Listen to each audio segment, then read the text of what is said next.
Сайн мэцхан уу? Өтөрөө сайн суцгааж байсан уу?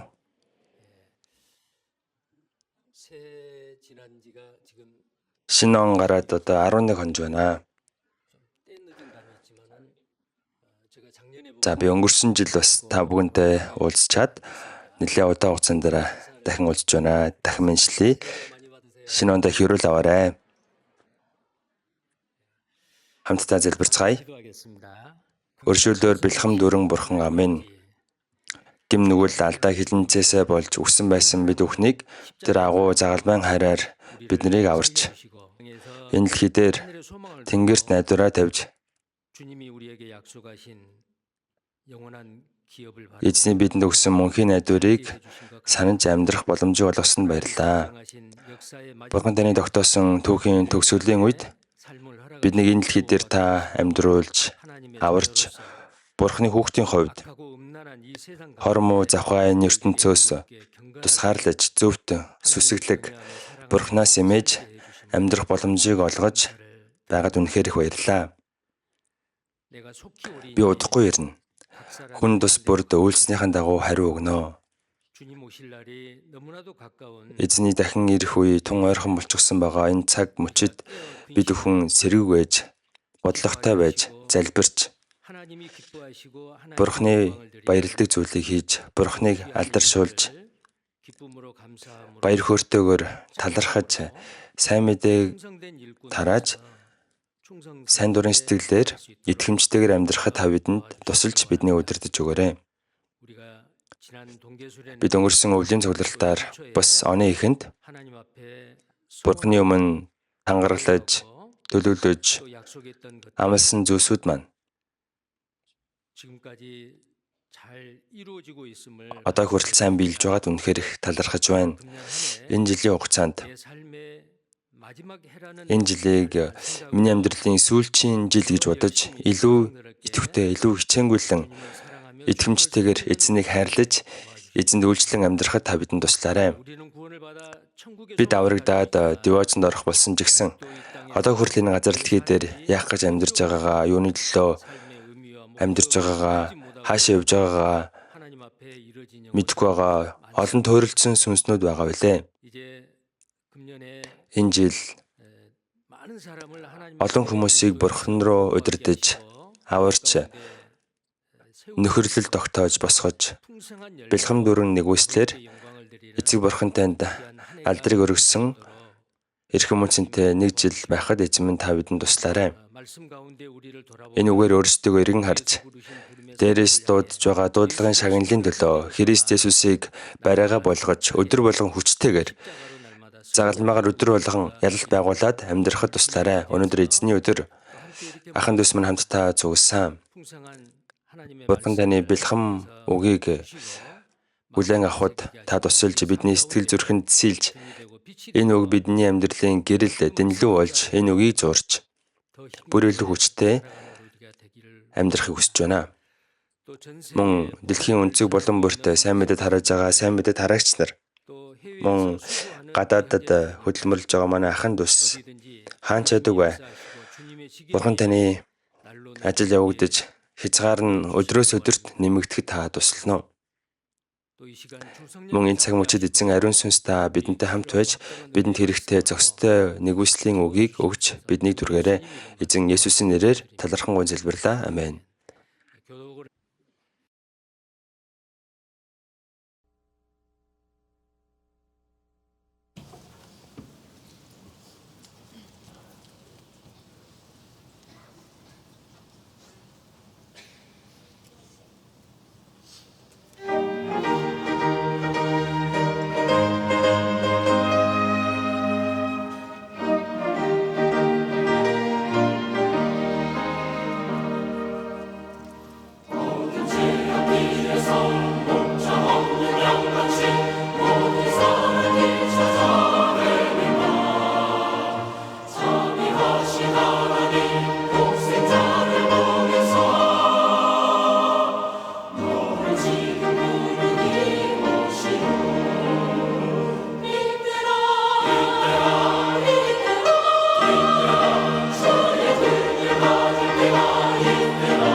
Багтан дууны багийнхан үнэхээр их баярлалаа.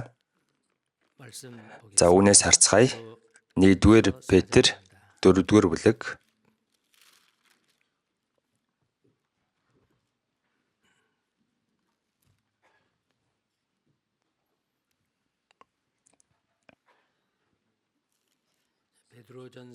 Нэгдүгээр Петр 4 7-оос 7-р ишлэлээс эхлүүлээд харъя. 7-оос 11 хүртэл. За би уншаад өгье. Бүх юмсийн төгсгөл ойр ирчихэд байна. Тиймээс бодлоготой, залбиралтай, эрүүл байхтун. Юуны өмнө бие биеэ байнга харил. Харин тоо томшгүй нүглийг халахалдаг. Гомдол тавилгүйгээр бие биедээ зочломтгой ханд. Хүн бүр хүлээн авсан бэлгээрээ бие биедээ Бурхны олон төрлийн нэгүслийн сайн нэрүүдийг үйлчил. Ярддаг нь Бурхны илэрхийллээр яриг. Үйлчилдэг нь Бурхнаас тэтгэгдэх хүчээр үйлдэг. Тэгвэл бүх зүйлд Есүс Христээр дамжин Бурхан алдаршуулгадах юм. Есүс Христэд алдар ба сүр хүч нь үеийн үед байх болтугай. Амен.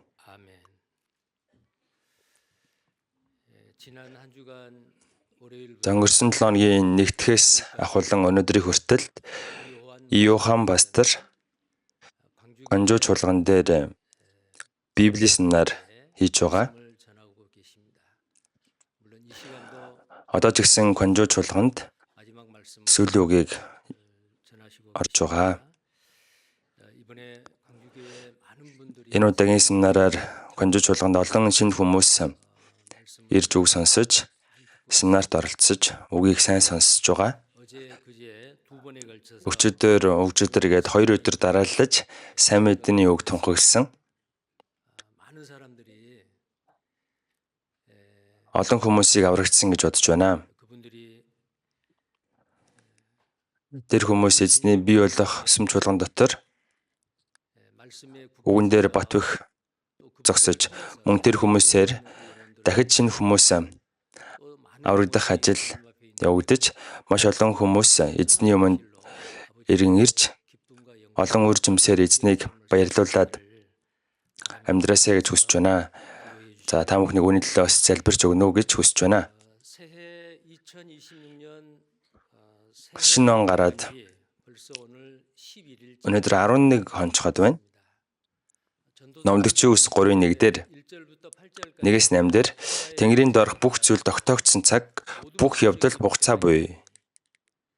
Дөрөг хийгээд өөхөх цаг, тариалах хийгээд тарьснаа хураах цаг. За ингээд цагийн талаар их уртаар гардаг. За энэ бүх цагийг нэг үгээр илэрхийлэх юм бол эхэлсэн бүх зүйл төгсгөл гэж байгаа гэсэн үг. 11 хоногийн өмнө бид нэр 2025 оноо үтсэн хамгийн сүүлийн өдрийг нь өнгөрүүлсэн. За одоо яг хуу шинэ оны эхлэл тийм ээ. Гэхдээ бид нар одоо төгсгөл рүүгээ явж байна. Тэгэхээр энэ Бурхны төлөвлөсөн хүн төрлөختний түүх Эден гэдэг цэцэрлэгт анх эхэлсэн. За тэгэхээр энэ түүх ч гэсэн хизээ нэгэн өдөр Бурхны зорилго биелчих юм бол энэ газар дээр болж өрнөж байгаа хүн төрлөختний түүх нэг л өдөр төгснө. Бурхны тогтоосон энэ түүх нэг өдөр дуусна. За бидний хүн тус бүр хувь хүн болгоны амьдрал ч гэсэн нэг өдөр төгснө. Энэ газар дээр хэдэн 10 жил амьдарч байгаад хизээ нэгэн өдөр эзэн дуусах юм бол баяр хөөртэйгээр талархалтайгаар аврагдсан хүн эзэн дуулууртай байж эзэн дуулууртайгаар эзний өмнө очих ёстой. За тэгэхээр хувь хүн гэсэн энэ дэлхий дээр төгсгөл гэж байгаа. 2025 онд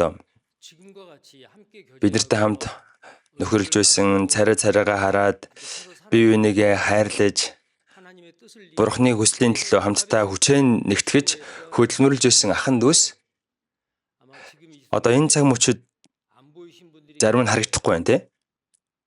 За тэгэхээр тэр хүмүүс эзний дуудлагыг биднээс дөрүүлж аваад эзний өмнө төрүүлээд очихсан байгаа. Сөүл төв чуулганд жигсэн нэг жилд маш олон аврагдсан хүмүүс эзний дуудлагыг аваад явж байгаа. Манай Конжо чуулганы хувьд жигсэн аврагдсан одоо ахын дүүсийн дотор бас гэр бүлийнхнийхэн дотор нэг жилд ойролцоогоор 86-аас 90 орчим хүн одоо нас орж Бурхан руу явж байгаа. Тэгэхээр нэг жилд ойролцоогоор 100 орчим хүн 100 орчим ахын дүүс эзний өмнө очиж байна гэдгийг мэдэж болно. Гэхдээ эзний өмнө очисон тэр хүмүүс эзний сүүлчийн дуудлагад дуулууртайгаар явахдаа тийм ямар сэтгэлээр явсан болов? Би одоо тэрийг хийх ёсгүйсэн. Яагаад би тэрийг хийч вэ гэж бас зарим нь харамссан бах тий. За тэгэхээр аврагдсан хүн мөн энэ төгсгөлийн үед амьдарч байгаа бид өхөн өдөр тутамдаа энийг хийж болохгүй даа гэж байнга боддог. За гэхдээ тэр бодож байгаа зүйл маань яг өвөл өөр дөөрөм нэрхүүд илүү чухал санагддаг. Тэгэхээр бид хүн төгсгөлийн үед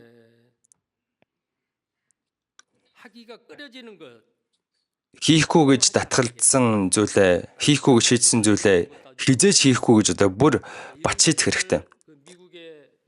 За иймэрхүү шийдвэрийг за Америкт их том агуу сэргэлт хийсэн Джонатан Эдвард гэдэг хүн эзний төлөө эзэн дахин ирэх үе тун ойрхон болчихсон байна. Энэ төгсгөлийн үед би яаж амьдрах вэ гэд одоо үүнтэй холбоотой өөртөө 70 шийдвэр гаргасан гэж байгаа. Энэ 70 шийдвэрийн нэг нь саяных.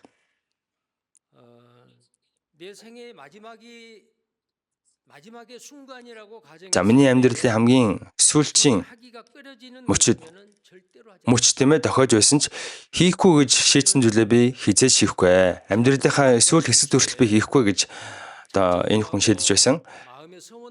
Давид хүн өнгөрсөн жилийн эцэстэмээ сэтгэлээ шийдвэр гаргаж олон зүйл төлөвлөсөн. За энэ жил би шинэ ондоо итгэл сүсэгтэй эзний хүслийг дагаж махбодын хүслийн дагуу амьдрахгүй, Бурхны хүслийг дагаж амьдрнаа гэж та бүхэн бүгдээрээ шийдсэн баг. Одоо хүртэл цэгцэлж чадаагүй, хайж чадаагүй, эзнийг харахад зохисгүй зүйлсүүд таны хүмүүс чанарт тэгэлж байгаа. Тэр зүйлсүүдээ 2026 онд За бүр эрс шийдэмгүй хаяад харин эзнийг хүсэж байгаа. Эзнийхээ хүсэж байгаа сайныг үлдэж амьдрах болно гэж та бүхэн шийдсэн баха. За бас. За би өөхийнхөө өмнө энийг хийчих ёстой байсан юм да. Энийг би яагаад хийвгүй болоо? Одоо би хэдхэн хоногийн настай болчлоо. Энийг би одоо заавал хийх ёстой байсан юм да. Энийг би хийж амжсангүй. Гэхдээ биднээс төрүүлж яваад эзний өмнө очихсан байгаа хүмүүс бол одоо яаж чадахгүй шүү дээ. Тэр хүмүүс бол энийг одоо би заавал хийх ёстой байсан юм да. За тэр хүмүүс бол тэгж харамсаж байгаа. Харин биднэрт боломж байна. Биднэрт бол тийм ээ амьдрах боломж байна. Энэ бол ерөөлөө. Эзэн дотор өгч байгаа хүмүүс ерөөлж гисэн амьд эзний төлөө амьдрах боломж байгаа. Энэ одоо цаг хугацаа згсэн биднэрт ерөөл юм аа. Энэ бол биднэрт өгөгдсөн боломж. За бас аль хэдийн Деважингийн аз жаргал тамийн зовлонг мэдэрсэн хүн шиг бид бүхэн бүх хүчээр шахаж амьдрах ёстой. Энэ төгсгөлийн үед. За өнөөдөр бол бүх юмсийн төгсгөл ойрхон ирчихэд байна. За өнөөдрийн үгэн сэдэв бол яг энэ үг тэр чигтээ. Төгсгөл ойрхон ирчихэд байна. Төгсгөл ойрхон ирчихэд байна. Тэгвэл одоо яах ёстой юм бэ? Өнөөдрийн их үгэн дотор төгсгөл ойрхон ирчихэд байна. За тэгвэл аврагдсан хүн энэ төгсгөлийн үед яаж амьдрах ёстой юм бэ? Энэ үг бид бүхэнд олон сургамжийг өгж байгаа. За энэ төгсгөлд Есүс тэр цаг биелэлээ боллоо. Бурхны хаанчлал айсвэ. Гимшиж сайн мэдээнд итгэх тун. Матай 1:15 дээр ингэж хэлсэн. Тэр цаг биелэлээ боллоо. Бурхны хаанчлал айсвэ. За Есүс энэ дэлхийд анх ярьсан. За харин одоо болохоор төгсгөлийн үе. Анхны чуулганы үеийн ахын дүүс энэ төгсгөлийн үетэй холбоотой үгнээс маш их сургамж авч ирсэн. Эзэн удахгүй ирнэ. Ялангуяа Нэгдүгээр Коринт 16-гийн 22 дээр Нэгдүгээр Коринт 16-гийн 22-ыг өдөр олж уншийе.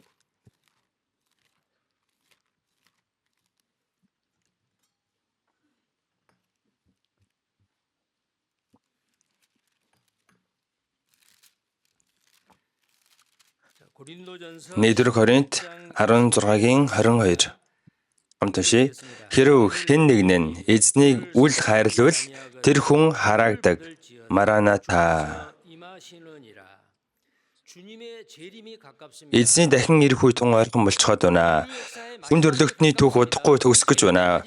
Бүх хүний амьдрал гэсэн тун удахгүй төгсөх гэж байна. За тэгвэл одоо яах ёстой юм бэ? Эзэн удахгүй ирнэ. Тийм учраас хэрв хэн нэгэн нь эзнийг үл хайрлавал тэр хүн хараагдаг. Энэ дэлхийд амьд байх хугацаанд хийх ёстой хамгийн дээдийн зүйл юу вэ? Үүнээс илүү агуу тушаал байхгүй. Үүнээс илүү том тушаал гэж байхгүй. Энэ агуу тушаал бол Марк 12-ийн 31-32 дээр гарч байгаа. За нэг фарисей хүн Есүсээс ямар тушаал хамгийн чухал вэ гэж асуусан. Тэр үед Есүс ингэж хэлсэн.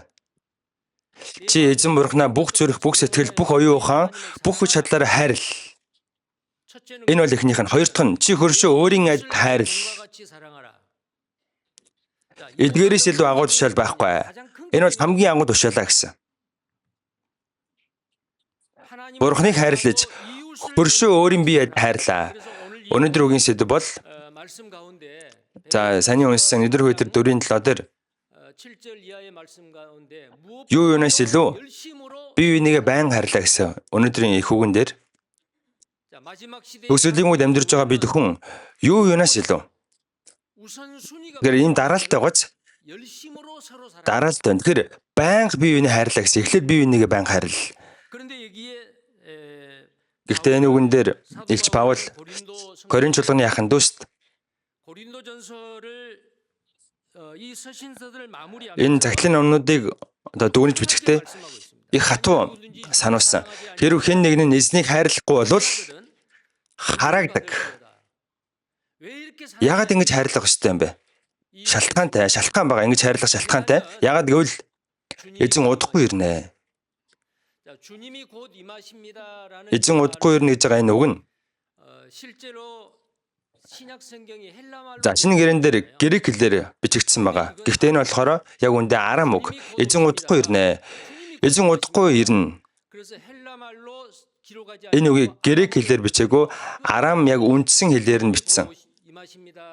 Эзэн удахгүй ирнэ гэж байгаа энэ үг бол Мараната гэсэн үг. Мараната. Библиэлд бас халелуя гэдэг үг гардаг. Эзэн бурхнаа магтанд бол хосооно. Биднийг авраач. За иймэрхүү үнэд гардаг те. Энэ үгнүүд шууд арам их хэлээр бичигдсэн байгаа. Энийг орчуулж тайлбарлаагүй. За Мараната гэж байгаа энэ үг жигсэн грек хэлээр тайлбарлаж орчуулаагүй. Яг арам үндсэн хэлээр нь бичсэн. Тэгэхээр энэ үгийг жигсэн анхны чуулганы үеийн маш олон ахын дүүс өдөр тутамдаа байнга хэрэгэлдэг байсан. Бүх хүн мэддэг байсан. Мэдээж энэ 66 номын 66 ном дээр Мараната гэдэг үг ганцхан энэ үгэн дээр л гарч байгаа. Мараната. Эзэн удахгүй ирнэ. Эзэн ирж байна. Бас энэ үгний дараагийн утга өөр утга нь юу вэ гэвэл эзэн минь хурдан ирээч юм утгатай. Эзэн минь та хурдан ирээч, хурдан морилооч. Тэгэхээр эзний дахин ирэлтийг чин сэтгэлээс хүлээж байна гэсэн хүмүүсийн хүлээж амьдарч байгаа хүмүүсийн дотроос гарч ирж байгаа хүсэмжээс үг байна шүү дээ. За яг энэ үгтэй яг адилхан үг Ишлэл 22 дээр гарч байгаа. Ишлэл 22-оос үгээр харъя.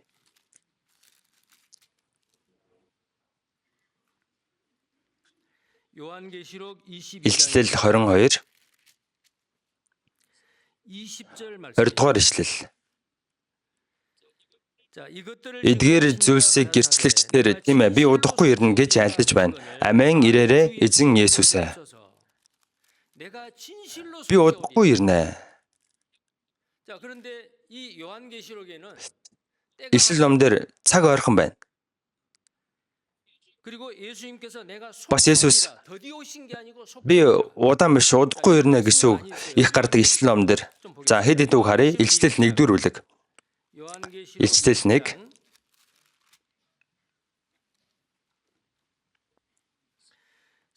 1-3 Энэхүү иш зүйлийн үгсийг уншигч ба сонсогчд үүнд бичигдсэнийг сахигчд нь өрөөлтөе. Учир нь цаг ойрхон байна. Энэ цаг нь ямар цаг юм бэ?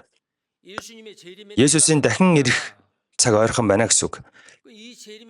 За энэ дахин ирэлтийн цаг үе ойрхон болчихсон байгаа энэ цаг үед хэрхэн яаж амьдрах ёстой юм бэ? Үгийг уншигч, сонсогчд бас үүнд бичигдсэнийг сахигчд нь өрөөлтөе гэсэн. Уншиж, сонсож, сахих Бурхны үгийг сахих нь Бурхны өөрийг нь хайрлж байна гэсэн үг. Эзнийг хайрлахгүй хүн хараагдаг. Эзэн удахгүй ирнэ. Эзний дахин ирэлт ойрхон болчихсон байгаа энэ цаг үед бид хүн Бурхныг хайрлах хэрэгтэй. Бурхныг хайрлана гэдэг чинь Бурхны үгийг сахихыг хэлж байгаа. За энэ үгэн дээр Илчлэл 22 дээр 7 ерөөл гарч байгаа. Энэ 7 ерөөлийн хамгийн ихнийх нь 3 дээр гарч байгаа. Нэгийн 3 дээр гарч байгаа. Үгийг уншигч, сонсогч, сахигчд ерөөлтөе. Энэ бол ихний ерөөл. Бурхныг хайрлаж байгаа хүнд өгдөг ерөөл ахнэ. За дахиад Илчлэл 22-ийн 7-г харъя. 22-ийн 7. Илчлэл 22-ийн 7. Харагтун би удахгүй ирнэ.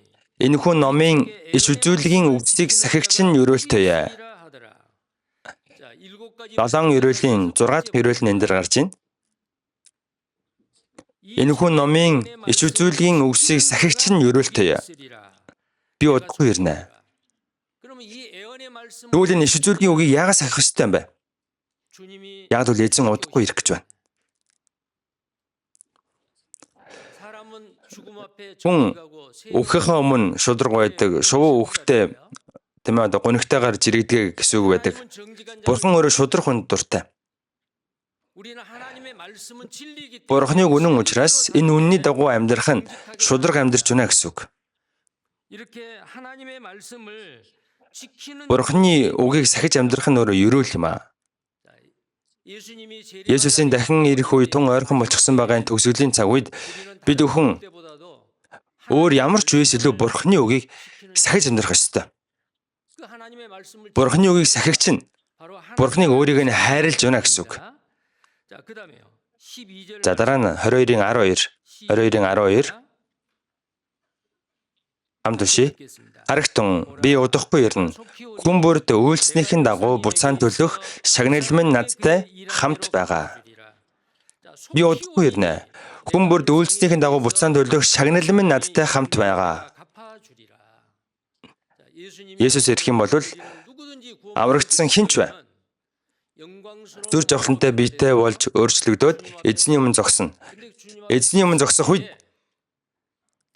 бүгд адилхан шагнал авахгүй. Бид бүгдээрээ Христийн шүүх суудлын өмнө гарч ирэх ёстой. Биеэрээ үйлдсэн сайн эсвэл муу бүхнийг төлөө хүн бүр хариугаа авах болно. 2:25-14 ингэж гардаг. За тэр цагаан сенти бол тийм ээ.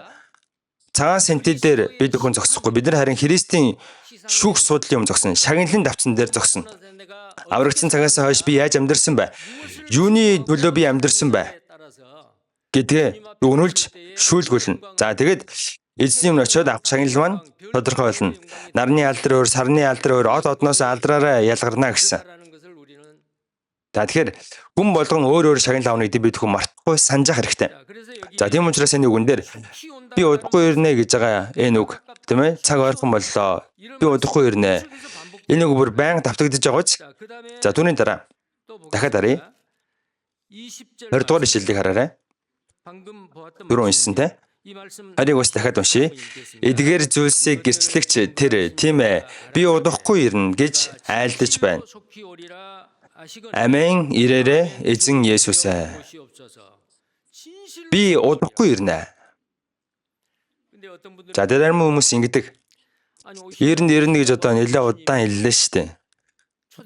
Анхны чуулганы үед л одоо ингэж хэлжээс одоо 2000 жил өнгөрлөө одоо хүртэл ирээгүй шүү дээ. Зарим хүмүүс нь тийм ээ эзэн арай удаж байна гэж ярьдаг боддог.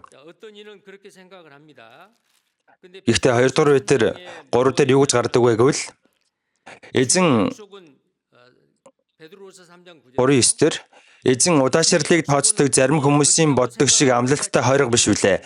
Харин ч тэр хэнийг ч мөхөөлөхийг хүсэлгүй. Бүгдийг гимшилд ирээсээ хэмээн хүсэж та нарт төвчээртэй ханддаг.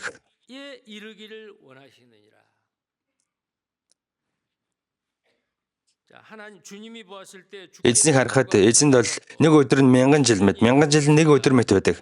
Есүс манай эртний 33 онд загалмай дээр үхэж дахин амьлаад дээшээ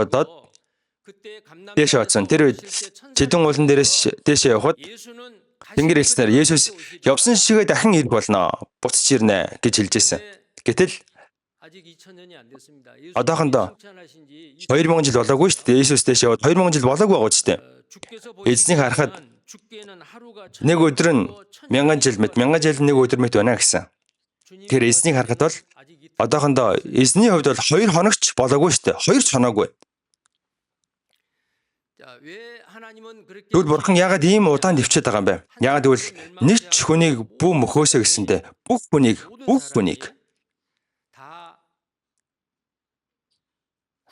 аврагдаасаа гэсэндэ. За мэдээж тэглээгээд бурхан бүх хүнийг аврагдаасаа гэж хүсэж байгаа ч гэсэн тэглээгээд бүх хүн аврагдахгүй. Хавчиг хаалгаар орохыг хичээ. Орохыг эрэлхийлвч эс чадах нь олон ажээ. Ингэж гардаг үстэй. За тэгэхээр цаг үнэхээр ойрхон болчихсон. 2000 жилийн өмнөх анхны чуулганы ахын дүүс эзэн удахгүй ирнэ. Мараната. Ингэж бие биентэйгээ мэдчилж, бие бинийгээ тайлгаруулж, урамшуулж амсж байгаа хавчлага зовлон дотроо эзэн минь удахгүй ирнэ. Эзэн минь удахгүй ирэх гэж байгаа шүү дээ. Эзэн ирэх юм бол бидний энэ байгаа байдал оронгороо өөрчлөгдөнө, шал өөр болно. Ингэж бие бинийгээ тайлгаруулдаг байсан. Харин тэр үеийг бодох юм бол одоо яаж байна? 2000 жил өнгөрчхөөд байна. 2000 жилээр ойртчиход байна эзний ирэх үе рүү. Тэгэхээр бидний амьдарч байгаа энэ цаг үе бол эзний дахин эрхийн өмнө биелэг шинж тэмдгүүд бүгд биелж гисэн байна. Бид нар үүнийг хоёр нүдэрээ харж амьдарч байна. Тэгэхээр бидний амьдарч байгаа энэ цагууд эзэн ирнэ. Яатчгүй ирнэ. За тэгвэл эзэн дахин ирэх үе тун ойрхон болчихсон байгаа энэ цаг үед бид нар яаж амьдрах ёстой юм бэ? Тэм учраас өнөөдрийн их үг Нэдүрх үеэр 4-өөс дахиад харъя.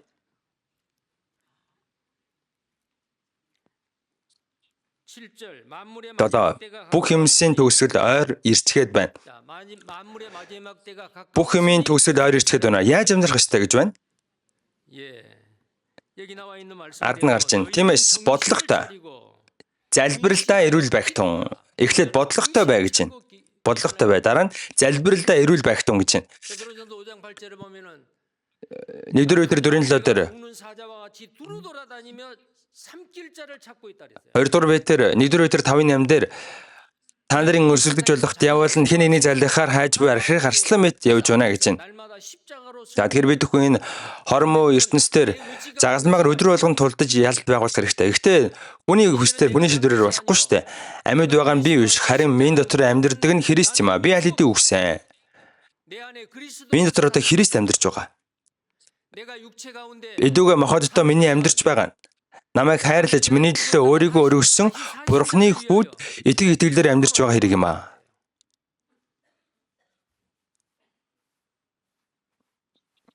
Загалмаагаа урилгүй намайг дагагч нь миний шав байж чадахгүй. Тэм хүн зогсохгүй. Өдөр болгон өөрийнхөө загалмайг өөрнө гэдэг чи юу гэсэн үг юм бэ? Миний сэтгэл санаа, миний зүрх зан, миний өмнөх гэмт чанар. Би өөрөө энийг өдөр болгон үгээр зохиж, үгэнд захирагдуулж, миний бодолтой нийцэхгүй байсан ч, би ойлгохгүй байсан ч, хүлээж энэ үгэнд дуулууртай байх үед энэ үгэнд дуулууртай амьдрах чинь загалмайг үрж эснийг дагаж байна гэсэн үг. Луг 9:23 дээр өдөр болгон өөрийнхөө загалмайг үрж намайг дагаа гэсэн өдөр болгон. Энд чинь нэгсэнд үгийг сахиж амьдрахыг хэлж байгаа. Эзнийг хайрлаж амьдраа гэсэн үг. За хүн өөрийнхөө чаддаг зүйлийн төлөө залбирдаггүй те? Харин өөрийнхөө чадахгүй зүйлийн төлөө. Хүний хизээж хийж чадахгүй зүйлийн төлөө. Хүний хязгаар тийм ээ? Хүрсэн зүйлийн төлөө, хязгаартаа тулсан зүйлийнхаа төлөө. Харин Бурхан хүний хязгаараас давсан зүйлийг бидэнд ухааруулж, бидэнд мэдүүлж, бид нэр хийлгүүлдэг. Тэхийн тул залбирал хэрэгтэй. За тэгвэл яагаад залбирах ёстой юм бэ? Залбирлын талаар 3 зүйлийг хэлсэн. Бүх юмсын төгсөл ойр ирчгээд байна. Тийм учраас залбирах хэрэгтэй. Эрүүл ухаантай залбирах хэрэгтэй. Бодлоготой залбирах хэрэгтэй. Бүх юмсын төгсөл ойрхон ирчгээд байна. Эзний сайн хүслийг бид бүхэн илүү хичээнгүйлэн, илүү итгэмжтэйгээр хийх ёстой учраас Бурхны тусламжгүйгээр, Бурхны нэгүсэлгүйгээр бид чадахгүй. Нэдүрх Коринт 15:10 дээр гэвч Бурхны нэгүслээр би одоогийн би болсон. Би бусдаас илүү зүдэн зүтгэсэн юм аа. Гэхдээ би биш. Харин надтай хамт байдаг Бурхны нэгүсэл үнийг хийсэн. Ингэж Илж Паул хэлсэн. Аврагдсан маань хүртэл Есүсийн нэгүсэл. Аврагдсан дараа өдөр болгон энэ загалмаагаар ялж байгаа нь хүртэл Есүсийн нэгүсэл. Бид нэр цаг тутамд олон тийм аюултай тулгардаг. Тэр үе болгонд бидний амь насыг хамгаалж сахиж байгаа нь Бурхны нэгүсэл. Дараа нь баяр хөөртэйгээр эзэн дуудах үед баяр хөөртэйгээр дуулууртайгаар эзний өмнө очих нь хүртэл бас эзний өгж байгаа нь нэгүсэл. Деважинд очиод эзэнтэйгээ хамт, аавтайгаа хамт байж, аавыгаа магтандуулж, аавдаа өвчж амьдрах нь гэсэн бас эзний нэгүсэл. Миний хүсэл сонирхлоор болдог юм гэж нэг ч байхгүй. Миний сайнаар сайн болоод байгаа зүйл гэж нэг ч байхгүй. Бүх юм эзний нэгүсэл. Гэр бид нэр би эзний нэгүслээр амьдарч байгаа. Эзний тусламжаар, эзний бэлгээр би амьдарч байгаа гэж бид нэр залбирах ёстой. Гэхдээ нүгэн дээр бодлоготой бай гэсэн. Бодлоготой бай гэдэг үгийн эсрэг үг нь солиод гэсэн үг, галзуу. За нэг зүтгэрд эзэмдүүлсэн хүн байсан шүү дээ. Төмөр гинжээр ингээл гинжлэл дөнгөлж өгсөн байсан бүгдийг нь татаал хажуугаар өнгөрж байгаа хүмүүсийг тэр хүн хохирож байсан те. Нэг галзуу хүн байсан.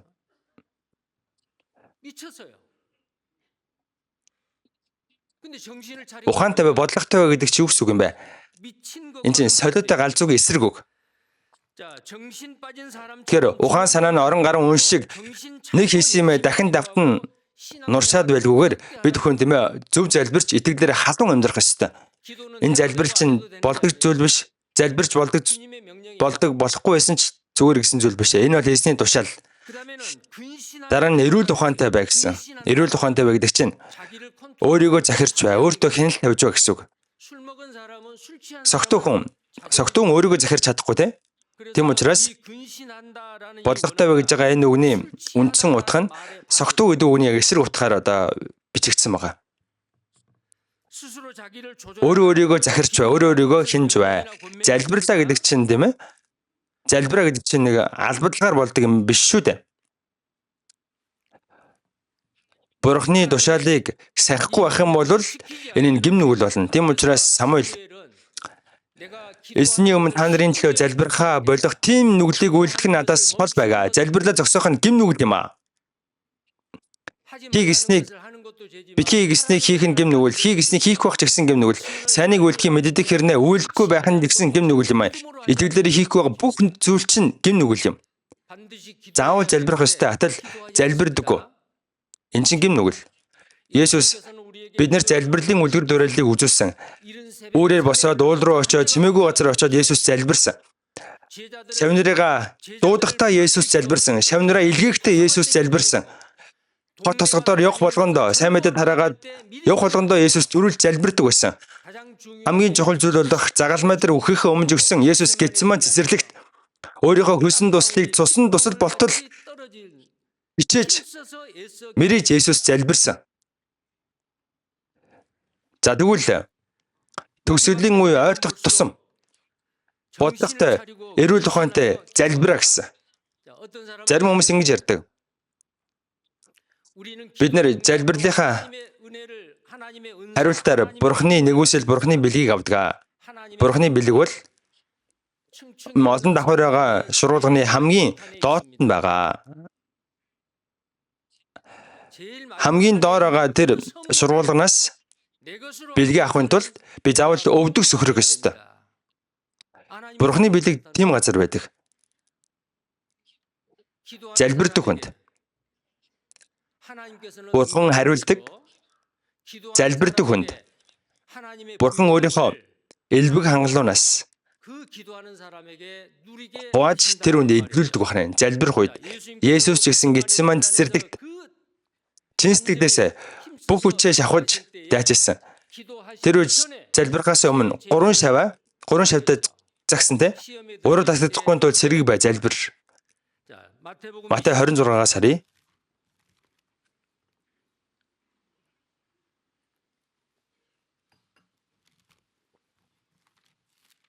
마태복음 26장 41절입니다. Матай 26-гийн 41 хамт уншия. Уруу татагдахгүй тул сэргийг бай залбир. Сүнс хүсэж байна. Харин махбод дорой юм гэв. Гэхдээ Есүс яг адилхан залбирсан. Миний хүслээр биш эцэг та өөрийнхөө хүслээр үлдэг. Боломжтой бол энэ яг надаас та өнгөрүүлээч. Яг адилхан залбирлыг 3 удаа давтан хийсэн. Нэг залбираад ирсэн чинь шавнар нь унтчихсан. Дахиад залбираад ирсэн чинь шавнар нь дахиад унтчихсан. Илч Петр Есүс загалмай дээр цовдлогдохын өмнө би хизээч таныг үгүйсэхгүй.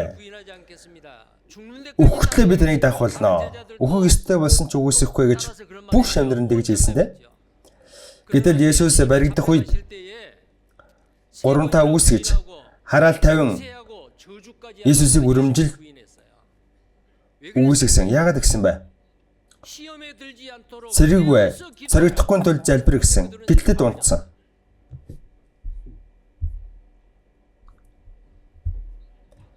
Бид нэр өдөр болгон эзэн дотор ялал байгуулж эзний сайн хүслийг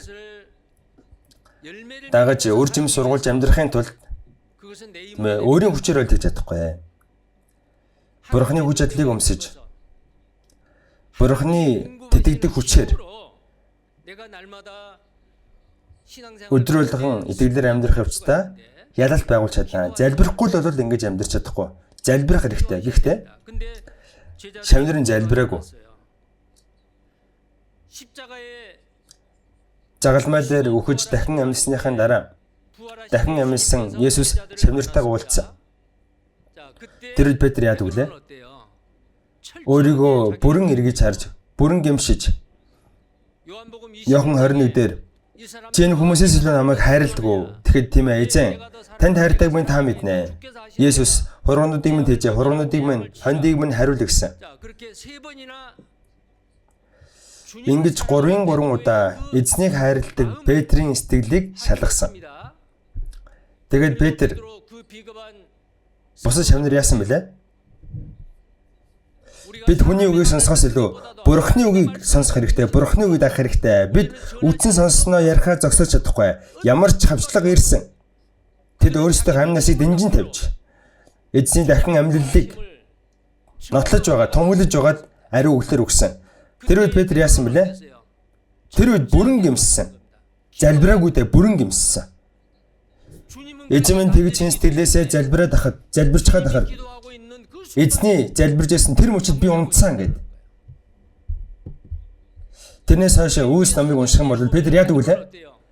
Цаг гаргаж, 정해놓고 цаг товлож залбирдаг болсон. Үнэхээр ичингүлэн залбирдаг болсон. Үйлс 1-р үлгээс харъя. 보시겠습니다.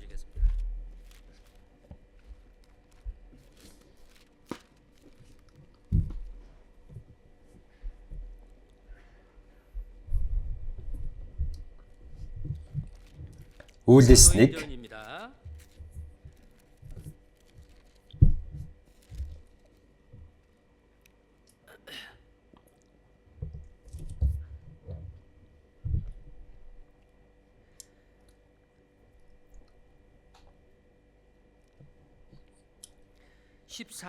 Нэгийн 14. 14. 13 дээр ингэж гарч ийн. Тэд хурч ирээд бодлож байсан өрөөндөө орохоор дээшээ гарцгаав. Тэд бол Петр, Иохан, Яков, Андрей гээд бүх шавнар нь байсан. 14 дээр тэд хэсэг эмэгтэйчүүд Есүсийн их Мария болон түүний дүү нартай нэг санаагаар байнга өөрсдөө залбирал зориулж байлаа.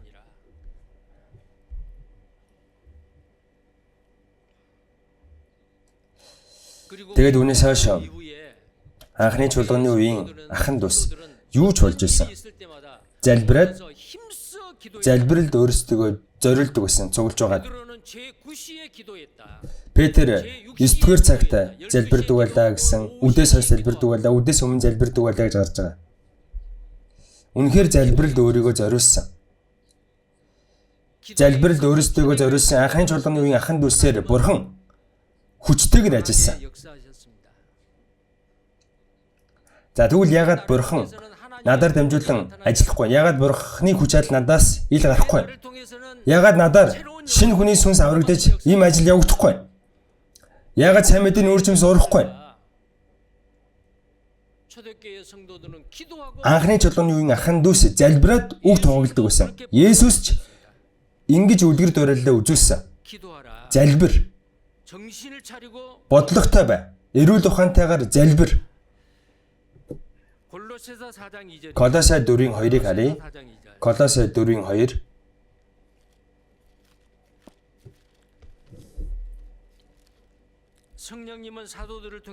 Ариун сүнс элчнэрээр шинэ гэрээг бичүүлж байхад залбирлын талаар олон үг альцсан. Колосай 4:2 хамт уншия. Өөрсдийгөө залбирал зориул. Үүндээ талархалтайгаар сэргийг багтуун. Завтай үедээ залбираал, хоол идэхдээ залбираал, санахтаа залбираал, ингэж аж болохгүй. Залбирахтаа залбирал өөрийгөө бүрэн зориулаа гэсэн. Яагаад зориул гэдэг вэ? Яагаад гэвэл залбирах амархан зүйл биш. Заавал тийм ээ тогтсон цаг гаргаж агаад нууц газар хүн харсан ч хардггүй ч бай. Төгсгөлийн үед төгсгөлийн үед амьдарч байгаа бид бүхэнд маш хүчтэйгээр тушаасан. Үргэлж баяртай бай. Дасралтгүй залбир. 데살로니전서 5장 16절 1-р Тесалоник 5:16-17 дээр 쉬지 말고 기도하라. тасралтгүй залбир, үргэлжийн баяр хөөртэй бай гэсэн. Тасралтгүй залбир. 항상 하나님의 은혜 가운데 Үргэлж Бурхны нэгүслэр, 하나님이 주시는 힘으로 Бурхны өгдөг хүчээр 일을 원하고 амьдрий гэж хүсэж, үр жим сургуулийг гэж хүсэж байгаа бол 기도를 쉬지 말라. залбирлаа бүү зогсоо. 자, 그다음에 За түүний дараа 오늘 본문 말씀입니다. өнөөдөр их үг 1-р Петр 4:8.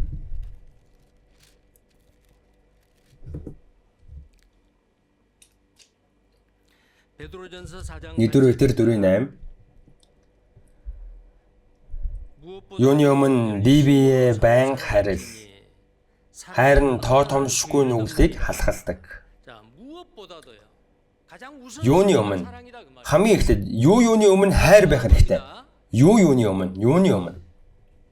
에베소서 2장 4절에 보면 Эбес 2:4 дээр 동일의 풍성하신 гэвч биднийг хайрлсан агуу хайраараа. 그 큰 사랑을 인하여 Агуу хайраараа 우리를 гэсэн. 살리셨도다. Бид нарыг 우리가 аварсан. 구원을 받은 것이라. Бид нэр энэ нэгүслэр аврагдсан. Аврагдсан гэж байгаа нь өгч нь 살아나는 겁니다. өгсөн сүнс амьлсан гэсэн үг. 죽은 영이 살아나게 하는 것은 За энэ 바로 өгсөн сүнсийг 십자가의 юу яаж амьлуулсан бэлээ? Загалмайн хайр. 사랑입니다. Эзний загалмайн хайр амьлуулсан. Тэр агуу хайраараа гэсэн. 큰 사랑. Тэр агуу хайраараа. 큰 사랑보다 더 큰 사랑이 있느냐? Энэ агуу хайраас илүү агуу хайр байгаа юу? Байхгүй. 무슨 사랑이죠? 나 같은 죄인을 위해서 Яаж хариллаа? Начиг нүгэлтний төлөө загалмай дээр өгсөн. Эзэм нь 그 사랑보다 더 큰 사랑. загалмай дээр цусаа урсгаж миний төлөө өгсөн. Үүнээс илүү агуу хайр гэж хаач байхгүй. Иохан 15-ын 13-ыг харъя. Иохан 15-ын 13.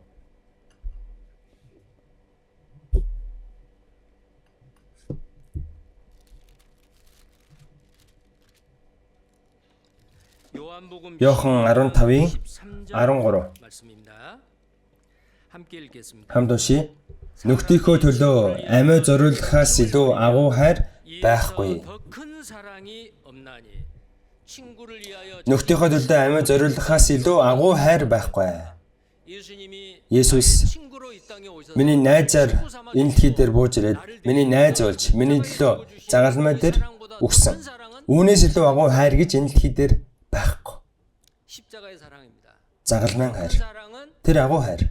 지식의 한계를 지식을 초월하는 사랑입니다. Энэ мэллийн хэмжээ хязгаарыг давсан хайр. 자, 우리는 어떤 일을 하면서 Бид нэр ямар нэг зүйлийг хийхдээ хийхээс өмнө тооцоо гаргадаг. 그다음에 어떤 행동을 하겠다? За энэ хүн энэнийхээ дараа ингэх бах. 서로 사랑하는 부부간에도 За магадгүй бие биенийгээ хайрладаг эхнэр нөхөр хүртэл бие биенийгээ хайрладаг хүмүүс хүртэл энэ хүн одоо ингэж байгаа юм чинь энэ хүн энэний дараа ерөнхийдөө ингэх баха. 지식의 한계 안에서 하는 За энэ чинь ерөөсөө нэг мэдлэгийн хэмжээ хязгаар дотор л баригдаж хайрлаж байна гэсэн үг. Хүн ямар байдаг вүлээ? 내 마음에 들고 Миний сэтгэлд нийцэх юм бол надад илдэг хандах юм бол надад ашигтай байх юм бол өөдөөс нь илдэг харьцаад өөдөөс нь инээгээд тийм ээ найрсаг харьцдаг. Харин өөрийг нь хохироогоод өөрийнх нь нэр төвд халдаад өөрийг нь үл тоогоод ах юм бол яадаг вүлээ? Тэрний дараа 되죠. тийм ээ ямар үйл гаргахаа хүн ерөнхийдөө тооцоолцдог тийм. 자, 어떤 아이가 За нэг хүүхэд 우리 엄마 아빠는 манай ээж аав намайг үнэхээр их хайрладаг. 그런데 이럴 때는 사랑하고 Гэхдээ яг ийм үедээ хайрлаад ийм үедээ хоорондоо муудалцдаг. 근데 엄마가 아빠가 무슨 말을 해요? 그다음에는 무슨 행동을 할 건데? За тэгэх юм бол тийм ээ одоо ерөөд ээж аваагаа таамаглчихдээ шүү дээ. Ээж аваа одоо ингэж хэлнэнийх дээр ийм үйл гаргана гэд. 정말 사랑하는 За ээж аав нь 부부간의 금술이 좋은 사람인데 үнэхээр одоо бие биенийг хайрладаг байсан ч 아이들이 쭉 지켜 살아오는 가운데 хүүхдүүд нь ингээд харж байгаад ээж нь ямар үйл гаргах уу, аав нь ямар үйл гаргах уу гэдгийг 그 다음에 ер нь бол 엄마의 반응이 어떨까라는 것을 тийм ээ ээж аавынх нь хариу үйлдэл ямар байх вэ гэдгийг таамаглчдаг. 그것은 지식의 한계 За эн чинь юусандаа мэдлэгийн хэмжээ хязгаар дотор одоо баригдаж хайрлаж байна гэсэн үг. Энэ хэмжээг давахгүйгээр хайрлаж байна гэсэн үг. Харин Христийн хайр дайснаа хүртэл хайрлсан. Бид нарыг сул дорой байхад, бид нарыг нөвөлтнүүд байхад, бид нарыг Бурхны дайсан байхад 또 예수께서 Христ Есүс 대신해서 бидний өмнөөс загалмай дээр өгсөн. 그보다 더 큰 사랑이 Үүнээс илүү агуу хайр байгаа юу? 사람은요 Хүн 얼마나 한계 хүний хэмжээ хязгаар бол 하냐면은요 нэг тодорхой байдаг. Хэмжээ хязгаартай. 사랑은 영원하지 않습니다. Хүний хайр мөнхөд байдаггүй шүү дээ. 자, 두 사람이 사랑한다고 Хоёр хүн 결혼하고 살았어요. бие биенийг хайрлаад турмайлаа. 짜리예요? Хэдэн жил тэр нүргэжлэх бол 100년 가요? 100 жил үргэлжлэх үү? 100년 안 되지요. 100 хүрэхгүй. 결혼하고 배우자가 죽는 Хормоо хийгээд 자, 이 세상에서의 за хань ижил нь одоо тийм ээ. 세상에 Үхэн энэ дэлхий дээрх амьдрал нь дуусаад өччих юм бол тэгэл тэр хайр дуусаа. 근데 주님의 사랑은 Харин эзний хайр бол 영원한 사랑이에요. мөнхийн хайр. 끝이 없어요. Эц төгсөлгүй. 그리고 우리는 내가 좋아하는 사람 사랑해요. Бид нэр надад сайн хандж байгаа хүнийг зөрүүлж хайрладаг. Дургүй хүнээсээ бид бүхэн нүрэ боруулдаг, тоодоггүй, хайхардаггүй. Бидний энэ хэмжээний хайрын хэмжээ их бага байдаг. Харин Христийн хайр бол өргөн уужим, цар өрөөр нөх өргөн. 3장을 한번 Тийм учраас за Эфес 3-аас үдээрээ харъя. 자, 우리가 에베소 서로 3. 사랑하라. Бие биенээ хайрл, 무엇보다도 хичээж 자, 에베소도 юуны өмнө гэсэнтэй Эфес 3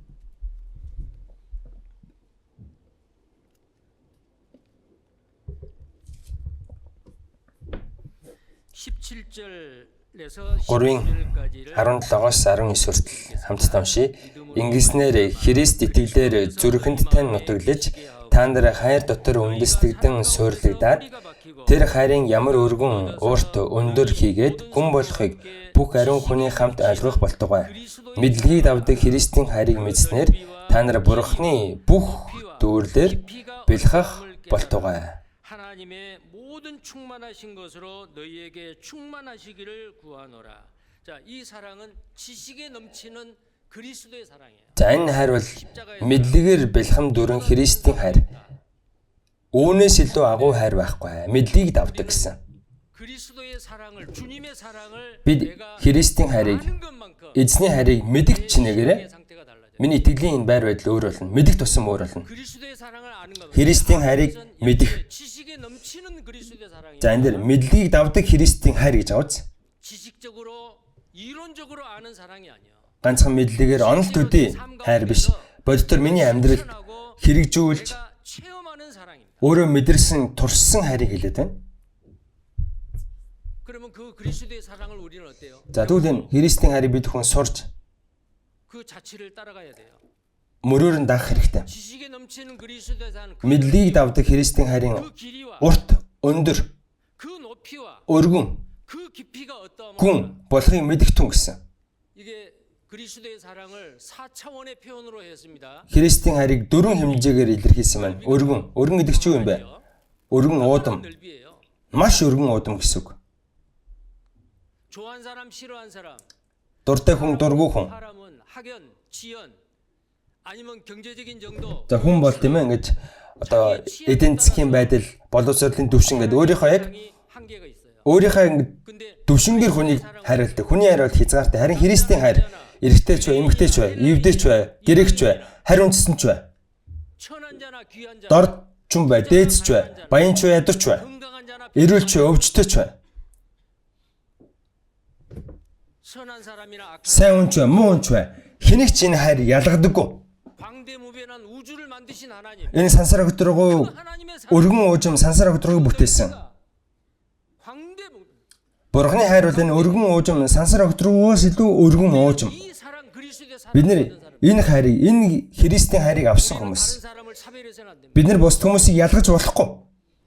우리가 선택해서 Бид нар хүнийг 사랑의 대상으로 сонгож хайрлаж болохгүй. 만약에 그리스도의 사랑이 Магадгүй Христийн хайр хүнийг сонгодог байсан бол сонгож хайрладаг байсан бол ямар нэгэн хэмжээ хязгаартай байсан бол наад чинь хүн ер нь яаж аврагдах юм бэ? 사도 바울은 Илж Паул 미쁘다 모든 Христ Есүс нүгэлтнүүдийг аврахаар ертөнцид ирсэн гэдгийг нь итгэмжид бөгөөд бүрэн зөвшөөрөх зохистой үг мөн. 나는 죄인이 Тэдгээр нүгэлтнүүдийн эхнийх нь би байна. Би нүгэлттэй. Би нүгэлтнүүдийн эхнийхээ гэж хэлсэн. 죄인 중에 괴수가 구원을 받아 Нүгэлтнүүдийн эхнийх аврагч чадахад чинь 누가 구원을 못 받아요. өөр хэн аврагдаж чадахгүй нэ гэж. 사람을 하나님이 구원하신 Над чи хүнийг бурхан аварсан нь 그 그리스도의 энэ Христийн 그 사랑의 넓이 때문에 그래요. энэ агуу хайрын өргөний ачаар бид нар аврагдсан. Энэ өргөн хайрын ачаар. Энэ хайранд хязгаа 그래서 이 세상에 гэж байхгүй, хязгаар гэж байхгүй. 구원 못 받을 사람 한 Тэр 사람 энэ дэлхийд аврагдаж чадахгүй юм гэж нэг ч байхгүй.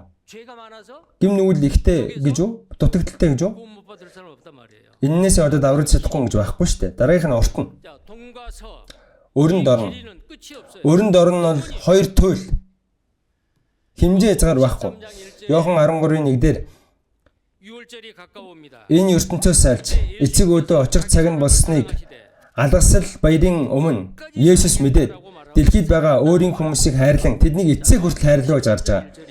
За Иохан 13:1-ийг харъя.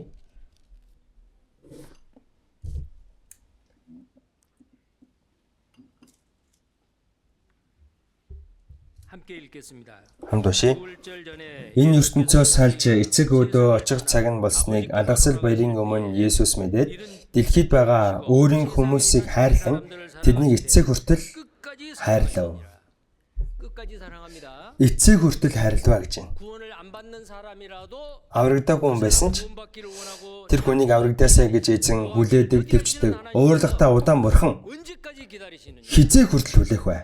그 사람 회개하고 Тэр хүн гимшиж 복음을 듣고 энэ сайн мэдээний үгийг сонсоод аврагдах хүртэл нь өхөн өгтөл нь бурхан хүлээдэг. 구원번 구원받은 사람은 어때요? За тэгвэл нэг удаа аврагдсан хүн яах вэ? 연약해서 죄를 짓고 Сул дорой байдлаасаа болоод гим нүгэл хийж алдаа гаргаж амьдрсан ч нэг удаа бурханы хүүхэд болсон юм бол бурхан тэр хүнийг эцэг хүртэл хайрлана.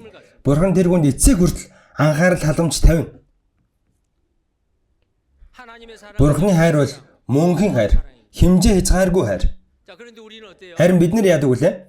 처음에는 사랑하고 모든 것을 다 내줄 것 같는데 Эхэндээ ингээл хайрлал өөрийнхөө бүх юмыг л эхэндээ зориулах юм шиг эхэлдэг. Гэхдээ явцын дунд өөрийнхөө сэтгэл тухайн хүн нийцгээ болчих юм бол нүрэ буруулцдаг. Ялангуяа эмэгтэй хүмүүс бие биендээ сайн байх үедээ, харилцаа сайтай байх үедээ 같이 간다더라. ариун цэврийн өрөөнд хүртэл хамт ордог үстэй. 근데 점심때가 됐어요. За тэгээд өдрийн хоолны үеэр ингээл жоохон хоорондоо маргалцлаа. Тэгэх юм бол шууд нүрэ буруулаад ариун цэврийн ороо хүртэл хамт орохоо болцдог штеп.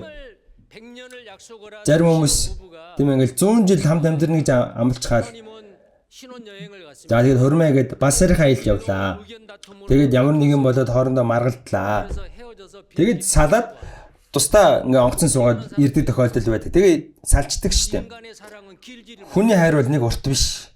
아무리 길어도 Хичнээн урт байсан ч 죽음으로 끝나. үхэл дуусна. 근데 하나님의 사랑은 Харин бурхны хайр 이 땅에서의 사랑뿐만 아니라 энэ дэлхийдээр байхад биднийг хайрлаж зогсохгүй үрд мөнхөд биднийг хайрлана. Энэ бол 지식에 넘치는 그리스도의 사랑, мэдлэгийг давсан Христийн хайрын урт юм. 영원한 거예요. Мөнхийн хайр 지속적으로 зогсошгүй. 여기 13장 1절에 13- нэг дээр 자기 사람을 тэр өөрийн хүмүүсийг эцэг хүртэл хайрлаа гэж гарч байгаа. 천국에 가서도 Девочонд очсон ч бид нарыг мөнхөд хайрлана. 영원한 사랑, 무궁한 Бид нар ийм мөнхийн 받은 사람들이에요. эц төсөлгүй хайрыг авсан хүмүүс. За тэгвэл бид нар яах ёстой юм бэ? 우리가 받은 그 사랑 Бид нар энэ авсан хайраа 이 땅의 산을 энэ газар дээр 행해야 амьдарч явах хугацаанд үйлдэл болгох хэрэгтэй. 이 땅에서 Девочонд очихоос өмнө 이 땅에서 энэ газар дээр 천국의 생활을 경험을 해야 돼. Девочонд байгаа юм шиг тийм ээ 하나님의 나라는 хүнд мэдрүүлэх хэрэгтэй. Девочинг бид нар мэдрүүлэх хэрэгтэй. Бурхны хаанчлал энд байна, тэнд байна гэж хэлэх хэрэггүй. Бурхны хаанчлал дунд ч юм байна гэсэн. 로마서에는 Ром номдэр Бурхны хаанчлал бол идэх болон уух явдал бус харин ариун сүнс дотор зөвхт байдал амар тайван хийгээд баяр баясгалын юм а 이 гэсэн. 땅에 사는 동안 Бид нар энэ газар дээр амьдарч явах хугацаанд 천국을 경험하고 Девочинг өөрөөсөө мэдэрч энэ дэлхий дээр байхдаа тийм ээ Девочинг бий болгож болно. 존중하고 살아. Девочинд очих юм бол үзэн ядлагж байхгүй. Бүгд бие бинийгээ хүндэлж амьдрна. Девочинд очиод тэгж амьдрах хүмүүс энэ дэлхий дээр хоорондоо тэгвэл яаж амьдрах ёстой юм бэ? 잘못 있고 허물 있어도 Хичнээн буруу хийжсэн ч хичнээн алдаа дутагдaltaй байсан ч 하고 гимших юм бол эрэх юм бол уучлж өршөөх хэрэгтэй. 를 덮어주고 Тэгээд түрүүний гаргасан алдааг даалдалж 그래야 되는데 тэгэх ёстой байтал бид нар 이 땅에서 энэ дэлхий дээр 내게 큰 손해를 끼치고 өөрт нь их охирол учруулсан юм шиг л 들게 하는 사람으로 원수로 만약에 тийм ээ? 등을 지고 Тэр хүн намайг зовоодаг гэл өөрийнхөө өстөн дайсан мэт 그리스도인이 살다가 천국 үзэл тийм ээ? Аврагцсан ирнэ тийм ээ? Би энийг тэгж үзэж явж байгаа девочнд орох юм бол яах вэ? Юу болох вэ? 에 가까우면요. Төгсөл ойртох тусам. 우리는 하나님과 나와의 관계를 Бид нар бурхантай харилцаагаа эргэж харах хэрэгтэй. Би 내 살 날이 얼마 안 남았는데 миний амьдрах хугацаа тийм их үлдээгүй шүү дээ. Миний төгсгөл их ойрхон ирчихэд байна. Бурхан бид хоёрын харилцаа яг эрүүл байна уу, хэвэн байна уу, баяр хөөртэй байна уу, 문제가 있느냐? нөхөрлөлт мөн асуудал байна уу? Ингэж өөрийгөө эргэж харах хэрэгтэй. 하나님은 죄를 싫어하기 때문에 Бурхан гэм нүгэл дургу. 숨겨진 죄 Тэгвэл надад нууцаар хийгээд байгаа гэм нүгэл байна уу? Хийгээ сурцсан, зуршил болсон гэм нүгэл байна уу? Би ариун байж чадчихэв үү? Би цэвэр байж чадчихэв үү? Яна би ингэж болохгүй шүү дээ. Эзний өмнө очивол би ийм байдалтай байж болохгүй шүү дээ гэд Бурханы өмнө байгаа энэ харилцаагаа сайн харах хэрэгтэй. Бас дараах нь юу вэ? 사람 Хүнтэй би хэрхэн харилцаж байна вэ?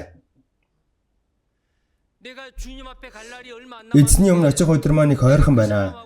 Би тэр хүнтэй харилцаа муутай, таарамж муутай нүрээ буруулаад ингэж амьдрах шаардлага байхгүй шүү дээ. Одоо тэг хэрэг байхгүй. Одоо та төрүүлж гараас сунгаж уучлалт гуйх хэрэгтэй. Миний бурууг хэрэгтэй. Тэгээд тэр хүний гаргасан алдааг уучлах хэрэгтэй. 그게 사랑이요. Энэ чинь хайр үстэй. 무엇보다 Юуны өмнө гэдэг байгаа шүү дээ. Бидний хамгийн их хийх ёстой юм юу вэ гэвэл энэ төгсгөлийн үед.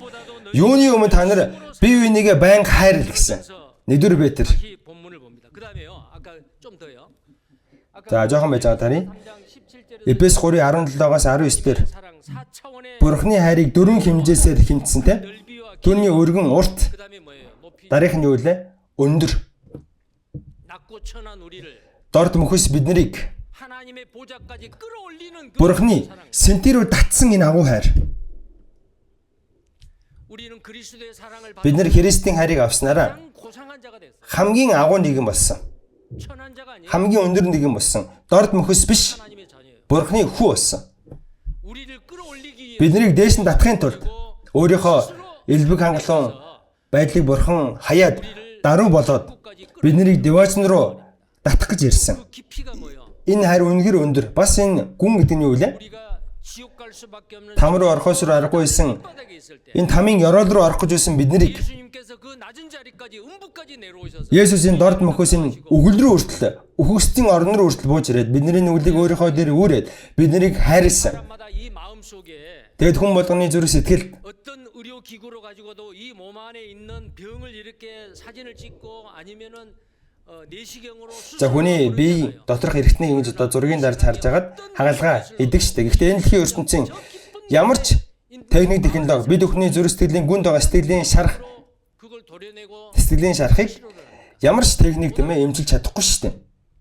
근데 예수님은 Харин Есүс 우리의 마음 깊이 бидний сэтгэлийн гүнд байгаа 조상 대대로 내려오는 어떤 그 죄의 дээр үесээ өвлөгдөж ирсэн энэ гим нүглийг 내 마음속에 누군가에게부터 받은 миний сэтгэлд байгаа хэн нэгнээс авсан сэтгэлийн шарах 가슴의 응어리 сэтгэлийн тэмээ шаналл 아니에요.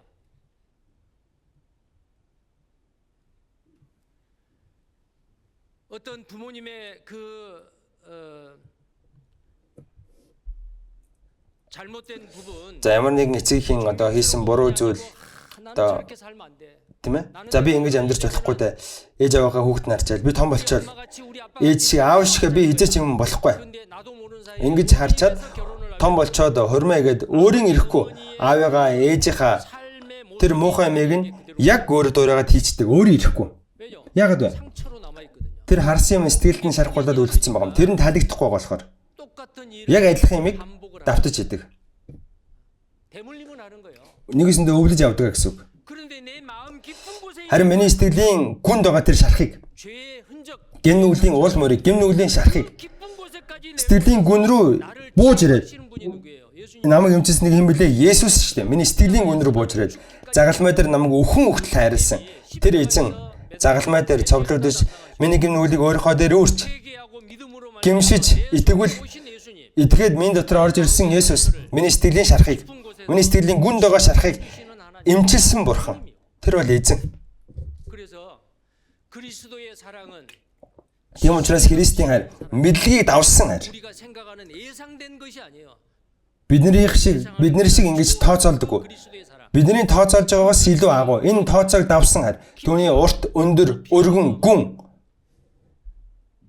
우리는 그 사랑을 받은 사람이잖아요. Бид нар ийм хайраар хайрлуулсан хүмүүс. 사람이 Энэ хайрыг авсан 그 хүмүүс 사랑 그대로 행해야 돼. яг энэ хайрыг тэр чигт нь хэрэгжүүлж 무엇보다도 먼저 үйлдэлээр харуулах хэрэгтэй. Юуны өмнө гэдэг байгаа шүү дээ. Юуны өмнө бие бинийгээ байн хайрл. 만약에 이 땅에서 Магадгүй энэ дэлхий дээр аврагчаад 끊지 못하고 хэн нэгэнд 갈등과 오해와 다툼과 хэн нэгэнтэй маргалдаад хэн нэгнээс буруу ойлголт аваад 만약에 주님을 нүр буруулж амьдарч агаад эзэнтэй уулзах юм бол яах вэ? 나는 네 죄를 다 Би чиний нүглийг уучлсан.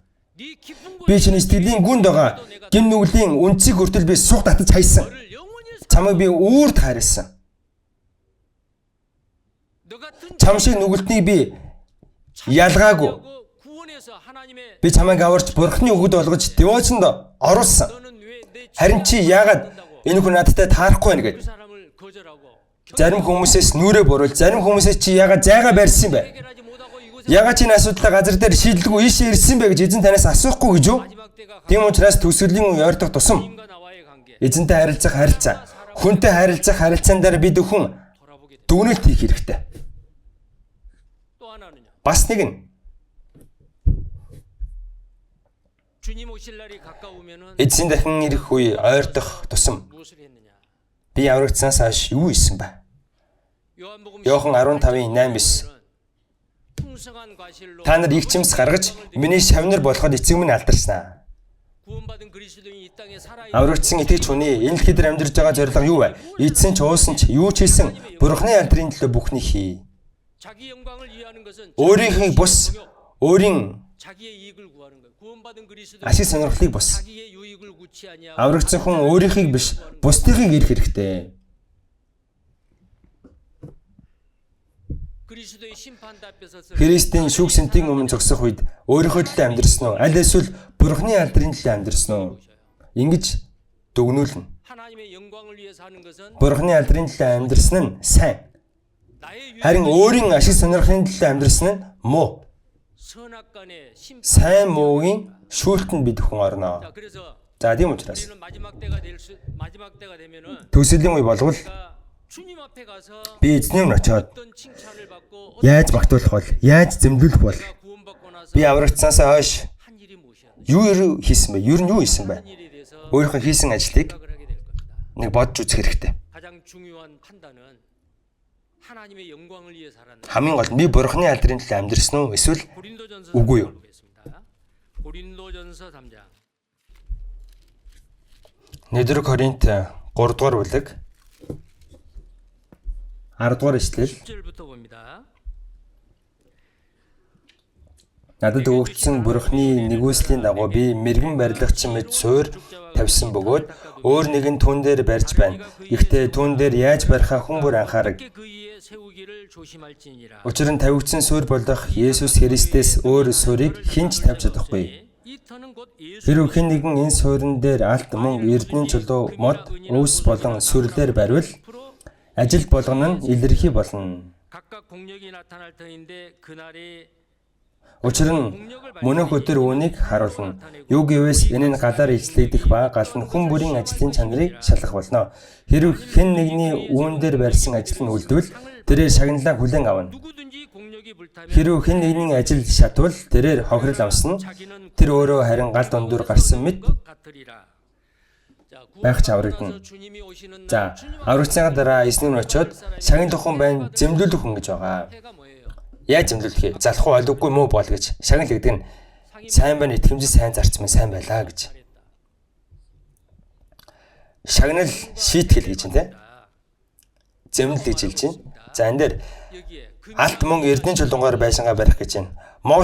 Мод өвс сүрлэр гэдэг нь 을 짓는 것은 хүний алдар бол тийм ээ өвс 꽃이라 그랬어요. сүрл гэсэн. Өвс гатдаг цэцэг гантдаг харин бурхны мөнхөд орсноо гэсэн. Үгийн дагуу амьдрсан амьдралаа л үлдэнэ. За алт гэдэг нь юу вэ? 자, 금이 뭐예요? Библиэр гарч байгаа алт нь бурхны алдрыг илэрхийлж байгаа. Мөнгө нь болохоор золиолтыг хэлж байгаа. Алт мөнгө эрдэнийн чулуу. 보석입니다. Эрдэнийн чулуу гэдэг нь 여호와를 эзнээс эмээх буюу Христэд итгэгчийг хэлж байгаа. Тэгвэл алт мөнгө эрдэнийн чулуу. 금이나 보석 Энэнгүүр байшингаа барьдаг хүн байдаг. 있는 자가 있어요. Энэ газар дээр амьдарч байгаа хугацаанд 동안에요. гал дундаас гарсан аврал мэт гэсэн тийм ээ. Мод өвс сүрл 금이나 은이나 보석 алт 불을 통과해 мөнгө эрдэнийн чулуу галд орсон ч чаддаггүй. Яг тэр чигээрээ деваач нь мөнхөд байна. Эзний алдрын төлөө 주님의 영광을 위해서 миний амьдрсан энэ хугацаа, миний амьдрал 내 삶은 мөнхтэй шууд холбоотой. 까지 연결된다 그 말이에요. Эзний алдрын төлөө амьдрах хэлээд байна. 겁니다. 자, 어떤 За нэг одоо том барилгын компани 평생 насаараа одоо өөрийнхөө 바쳐서 тийм ээ байдаг бүхний ажиллаад ажилласан нэг инженер хүн байсан. Дэвтэртэй гарах цаг нь болсон байна. За нэлээд өндөр настай болоод 나이가 들어서요. тэгээд 그래서 그 회사의 공을 тэр хүн компанид маш том барилга барьж өгсөн. За тэгээд компани захирал нь 회장이 нөгөө инженерт нэг зүйлийг загсан байна. 부탁을 했어요. За одоо та дэвтэртэй гарах гэж байна. 퇴직을 하게 됐는데 Өнөөдрийг хүртэл та маш олон барилгыг биднэрт одоо их сайхан барьж өгсөн. Дэвтэртэй гарахаас өмнө та нэгэн даалгавар биелүүлээд өгөөч гэсэн. 내가 부탁한 За миний барих нэг барилга тавар хамгийн шилдэг хамгийн гоёор бариад өгөөч. 근데 퇴직을 앞두고 За дэвтэртэй гарах цаг нэг амралтаар явуул энэ төр шилдэхгүй харин ахаа ажил хийхээр нөгөө хүн зүгээр ингээд бухимдал гомдолсон байна. За нөгөө захирал ингэж хэлсэн. 그 회장이 이렇게 말했대요. Барилгын материалыг хамгийн сайнаар нь чанартайгаар мөнгөнд битгий санаж өгөө. 너는 걱정하지 마. За нөгөө нь бодсон. 생각을 했겠죠. Энэ захирал өөрөө байртаа ирнэ. 집이 있는 Өөрийнхөө амьдрах байшинг дахиад надаар 내보고 하나 баяруулах гээд байна. 작품을 만들라고 하는구만. Тэгээд нөгөө нь 그래서 чинь барьсан. 만들었어요. 만들었는데 Яаж барьсан бэ гэвэл 어떻게 만들었냐? хальт мэлт барьсан. 강대강을 만들었어요. Материал нь хүртэл хальт мэлт хамгийн шилдэг хамгийн тансаг биш. 급이 아니고 그냥 Зүгээр энэ тэндээс баах юм цуглуулаад барьсан. Гаднаас нь харахад л их гоё цэвэрхэн үзэмжтэй. 만들어서 예 회장님.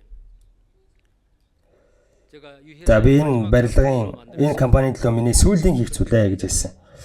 За та манай компани төлөө үнэхээр их хөдөлмөрсөн, үнэхээр их тагчээсэн. 정말 수고해. Энэ байшинг танд өгье. 자네에게 주겠네 그랬어요. Дотор нь амьдраад 그 안에 들어가서 амьдрж эхлээл одоогийнх шиг ийм өвлийн үтэнд бол тийм ээ 외풍도 심하게 нэлийн даарсан баг тийм. Ямар их харамссан болоо. 얼마나 후회하겠어. Хамгийн чанартай материалаар бол бариг исэн шүү дээ. Хэрвээ би тэгж барьсан бол 이것이 내 것이라는 걸 알았으면 гэхдээ аврагдсан яг тэгнэ. 모든 그리스도인이 그래. Энэ хэдэр амьдрж явах хугацаанд би яаж өөрийнхөө байшинг барих вэ? Сөөрөлөх Христээр би өөрийнхөө байшинг мод сөрөл өвсөөр барих уу? Аль эсвэл алт мөн эрдэнэ чулуугаар барих уу? 이나 보석으로 집을 짓느냐. Яг тэр чинь л таних болно. 남습니다. Тийм учраас төгсгөлийн үе болвол 내면 би юуны төлөө амьдрсан бэ? 살았느냐. Би эзний учраад ямар шагнал авах вэ? 을 받느냐. За хамгийн сүүлд нь их үгнээс харъя. 1-р Петр 4-р бүлэг. 4장입니다.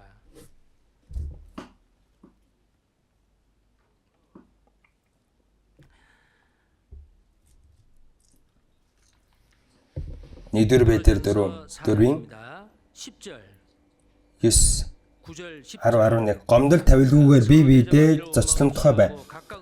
Хүн бүр хүлээн авсан бэлгээрээ бие биедээ Бурхны олон төрлийн нэгүслийн наруучийг үйлчил.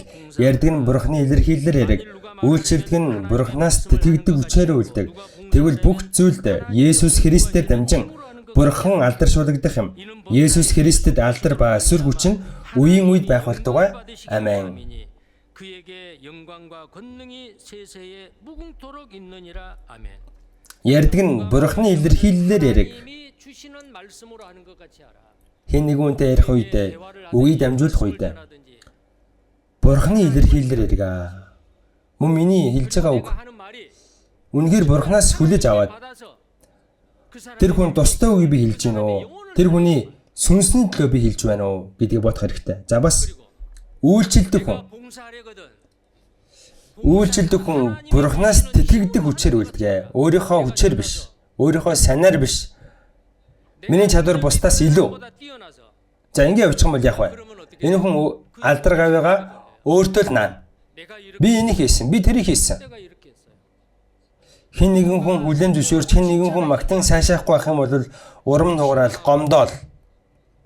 Тэр хинч танд юу ч чилжсэн. Эзэнд алдрыг өрөх ажлыг хийх хэрэгтэй. Мосе 모세는 Бурхны 하나님의 거룩함을 나타내지 않는 ариун байдлыг тийм ээ 건으로 말미암아 илэрхийлээгүй 가나안 땅에 들어가지는 못했습니다. 물론 ус гаргасан тийм ээ тэгээ Ханаанд орч чадаагүй. 가나안 땅에 들어가지 못. Мэдээж яг хуулийг төлөөсөн болохоор орч чадаагүй л та. Гэхдээ Мосегийн гаргасан 치명적인 хамгийн том алдаа бол энэ. 잘못입니다. Бурхны алдрыг илэрхийлээгүй. Бурхны алдрыг илчлээгүй.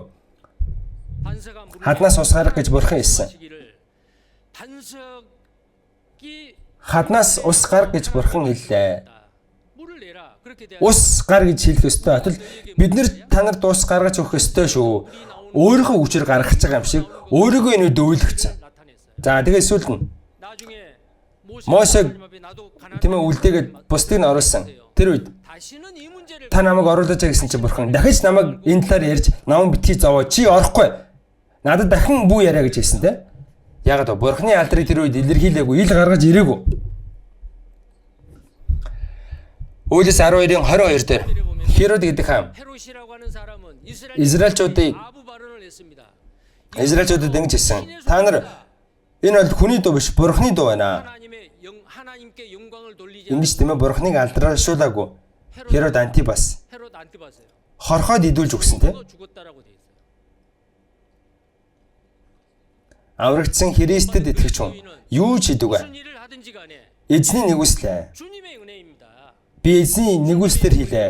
Эзний өгсөн авьяас бэлгээр нэгүслээр 은혜를 가지고 би нэг өргөлөө. 드린 것뿐입니다. Давидын үед Израилийн ард түмэн 시대 때 이스라엘 백성들이 ариун өргөөг барихын төлөө 성전을 маш их 건축하면서 эд хөрөнгө авчирсан. Маш их өргөл өргөсөн.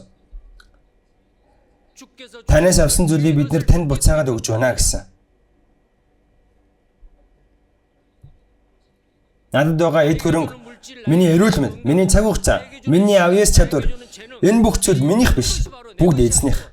주님의 것입니다. Эзэн хэрэглийг их үед хизээч хамаагүй би эзэн танд өргөнө. 저는 주님께 드리겠습니다. Иерусалим руу орохын тулд 하기 위해서 어린 나귀를 타기 위해 예수 илжиг унахын тулд Есүс 길 тосгоны нөгөө талд руу очоо. 건너가라고 하는 Эсрэг талд очив. 들렸어요. Тэнд уяатай 않는 나귀 새끼가 나무에 매여 있어. дудран байгаа. Тэрийг аваад ирээ. Хүн унж үзээгүй дудран байгаа. 누가 뭐 Хин нэгэн юм хэлэх юм бол эзэнт хэрэгтэй гэж хэллээ гэсэн. За очсон. 갔어요. Дагуулад ирсэн. 끌고 왔어요. Тэгсэн чинь эзэн асуусан. Яагаад хүний имийг та нар авч явж байгаа юм бэ гэсэн чинь 끌고 가느냐? 분명히 яг л Есүсийн эзэн дагуу хэлсэн. Эзэнт хэрэгтэй гэж 께서 쓰시기 хэлсэн. Тэгсэн чинь аваа юу гэсэн. 허락했습니다. За тэгээд тэр элжигний дудран унаад Иерусалим руу орсон. 예루살렘에 입성하고 Тэр үед 어린아이들이 хүүхдүүд 종려나무 가지를 가지고 호산나 찬송을 부르고 далдуу модны навчаар хосооно гэд дуулсан. Энэ талаар хосоор хуучин гэрээний ном дээр 멍에 매지 않는 나귀를 дудран унаад Иерусалим руу ханар орно гэж хэлсэн байсан.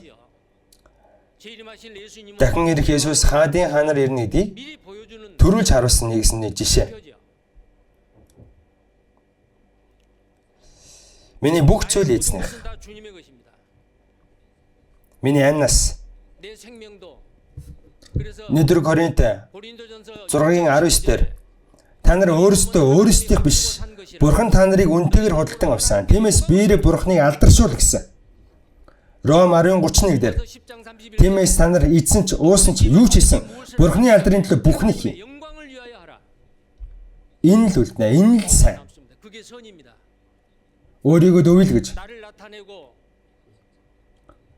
магтуулж хүлээн зөвшөөрөгдөг өөрөө алдарших зүйл. 얻는 일을 거기에 많이 Би ийм зүйлд одоо анхаарал эхлүүл 하게 되면은 энэ чинь муу юм. Хормоо зүйл болно. Муу сайн гэдэг байгаа шүү дээ. Тийм учраас 2 Коринт 5:10 дээр 또 후서 5장 учир нь бид бүгдээрээ Христийн шүүх судлын өмнө гарч ирэх ёстой. 판대 앞에 서리니. 자, 그 Энэ бол шагналын давтсан. 시상대예요. Аврагдсан хинч бай. 그리스도인은 Эзэн дахин ирэх тэр өдөр сүүлчийн тэр өдөр 주님 오시는 그날 сүр жавхантай биетэй болж өрсөлдөөд эзний өмнө зогсох ёстой. Эзний өмнө зогсох давтсан бол шагналын давтсан. 시상대라니까요. Аврагцаас хойш хэрхэн яаж амьдэрсэн бэ? 우리 어떻게 살았느냐? Ахын дүүстэйгээ 사람과의 관계, мөн хүнтэй, бурхантай хэрхэн яаж харилцаж амьдэрсэн бэ? 하나님의 Бурхантай харилцах харилцаа нь хэвэн байсан уу? 그 교제 Нөхөрлөл нь хэвэн байсан уу? 관계로 살았느냐? 우리는 마지막 때가 Бид бүхэн төгсгөлийн үе ойртох тусам үүний талаар бодох хэрэгтэй. 한번 생각해 보시죠. Бурхан бит хоёрын харилцаа, 하나님과 나와의 관계, ахын дүүстэйгээ харилцах харилцаа, хүнтэй харилцах харилцаа, 하나님과의 관계, мөн эзний өмнө зогсох үед 그리고 주님 앞에 섰을 때 миний авах шагнал 내가 받을 алдар гавья дитэм. 영광, 면류관, Би ямар алдар гавья авах болоо? 영광이 있을까?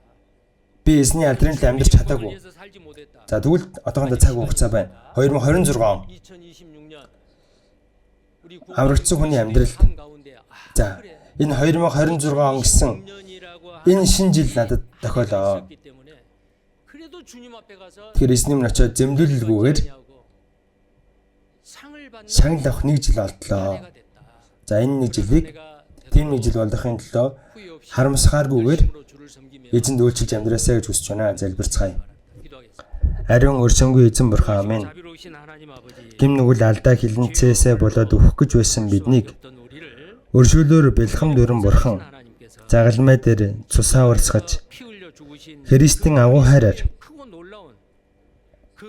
биднийг амьлуулж бурханы хүүхэд болгож